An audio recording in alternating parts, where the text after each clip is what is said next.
we all have two people. We all have two people. And I'm not saying you're crazy. We have the easy voice. That's that voice that we all love. That's that very comfortable voice that's that mommy holding you saying it's gonna be okay. Doesn't care how good you are, just loves you. Just loves you no matter how messed up you are in life. So that's that one voice. This other voice that we walk very far away from is the voice saying, hey man, you ain't doing shit. So we try to get this voice out of our head completely. And we live over here in this lane. So what you have to do first is turn up this voice over here. The voice saying things to you that aren't nice. That it's in our head saying, you know what, man, dude, you're not doing shit. I'm not saying to put yourself down. I'm saying listen to the truth. And the truth isn't in the 20%.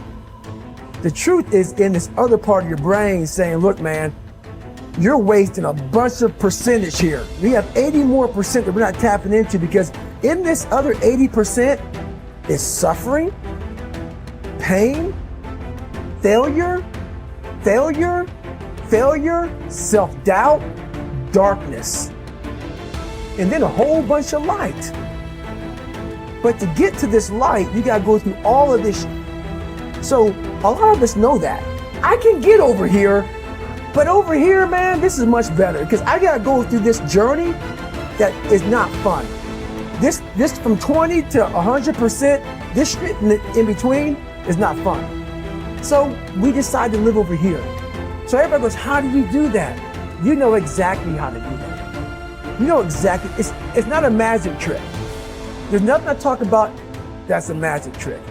It's all back down to a very primitive mindset of we just have to do. It's like breathing. Breathing becomes normal. Like we don't know that we're doing. That's how you have to live your life.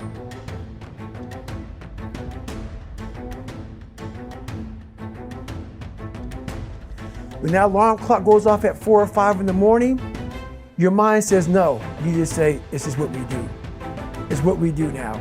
Because to get to where you want to go, the amount of pain involved, I'm not saying physical, I'm not saying you got to break yourself off.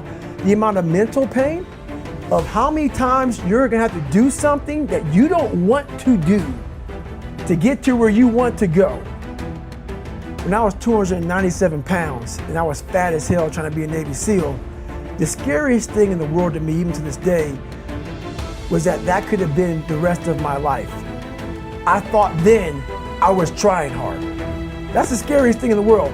I thought then, 297 pound, working for Ecolab, spraying for cockroaches, making $1,000 a month. I thought that was me at my 100% potential. Come to find out, a few years later, I wasn't anywhere near that. 106 pounds less, graduated Navy SEAL training, went on to do all these other things. Looking back on that, that was me trying hard. That's why people gotta understand, what is in us, we have no idea until we start trying hard. And I mean really trying hard, where you're obsessed with, hey, this is my new norm. My new norm is that, wow, this isn't always fun. It's not always meant to be fun. And that's when you know you're trying hard. Is that, and so people listening to us that maybe are at 20% or 30%, you know, about, yeah, I'm going hard, I'm going max, and yet they're not seeing the results. Like, how do they actually shift themselves out of that? We're all in a battle with our own brains. That's all life. That's all life is. It's the most powerful thing in the world, is your own brain. It can work for you or against you. And as opposed to focusing on all those bad things that happened, all the things you didn't have, the people that called you names, all the stuff you was doing again, and you start thinking, wait a second, I just visualized this, and now I can take it to the next level, because the visualization got you through the SEAL. It did, and I was able to visualize the end. So when I was 297, and I was all fat and out of shape, and I couldn't run a quarter mile, and I was drinking milkshakes and eating boxes of donuts, I visualized, man, how would it feel for a brief moment So there were 22 guys that graduated. I watched this segment on TV about these guys going through Navy SEAL training. And I couldn't even, I wasn't a great swimmer. I was afraid of the water, all this crap, man. But at the very end, it says 22 guys. This commanding officer's up there and he gives this great speech. I was like, man, I wonder. So I started visualizing me being the 23rd guy in these dress whites, sitting there with these guys, getting that Navy SEAL, graduating this Navy SEAL training. I was like, God.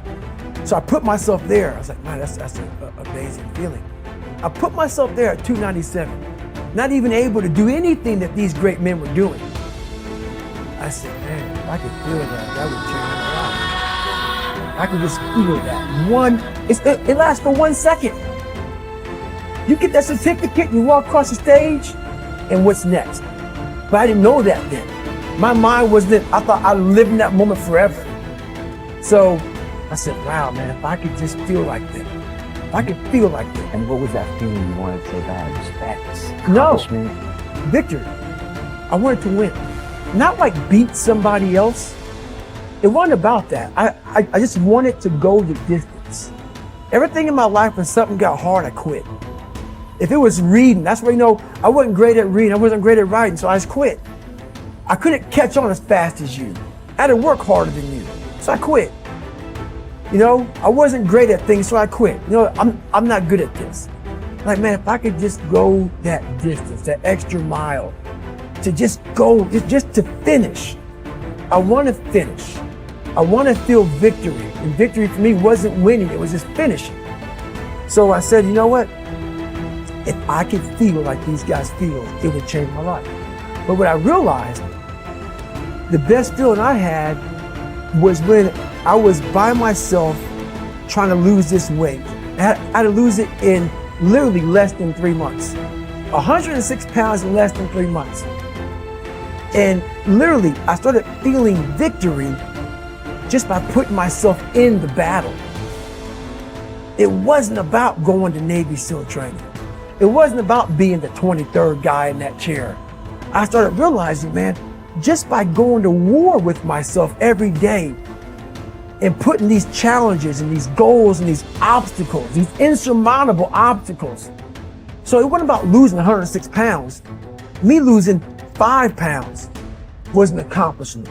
Me losing 10 pounds and then 50 pounds. And then the more I did this, the more I gained confidence.